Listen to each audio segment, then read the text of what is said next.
Chief Nasrallah ने बहुत बड़ा बयान दे दिया है कि वो भूमध्य सागर में मौजूद अमेरिका के जंगी बेड़े को डुबो देंगे और अमेरिका के लड़ाकू विमानों को भी तबाह कर देंगे। नसरल्लाह ने कहा कि इस जंग की कीमत अमेरिका को अपने जवानों की जान से चुकानी पड़ेगी।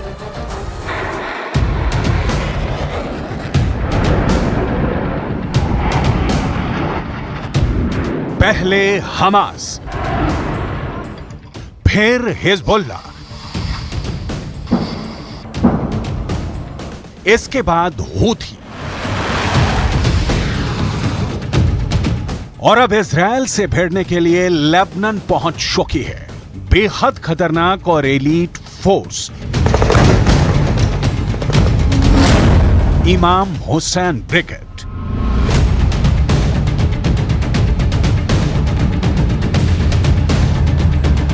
इजराइल के सैनिक 24 घंटे हर सेकंड आंखों में तेल डालकर इजराइल और लेबनान की बॉर्डर की सुरक्षा कर रहे हैं और ऐसे वक्त में इजराइल को एक बड़ी खबर मिली है।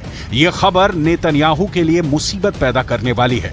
इमाम हुसैन ब्रिगेड को सीरिया से लेबनान में शिफ्ट किया जा चुका है और लेबनान के अंदर इस वक्त इमाम हुसैन ब्रिगेड को मौजूद बताया जा रहा है।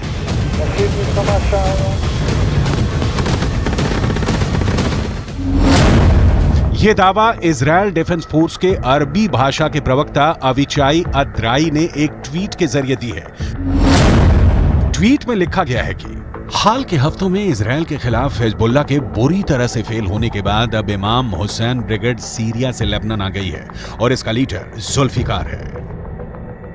इमाम हुसैन ब्रिगेड को भी ईरान फंड करता है और दावा यह किया जाता है कि यह इमाम हुसैन ब्रिगेड ईरान के सबसे ताकतवर सेना इस्लामिक रिवॉल्यूशनरी गार्ड को रिपोर्ट करती है।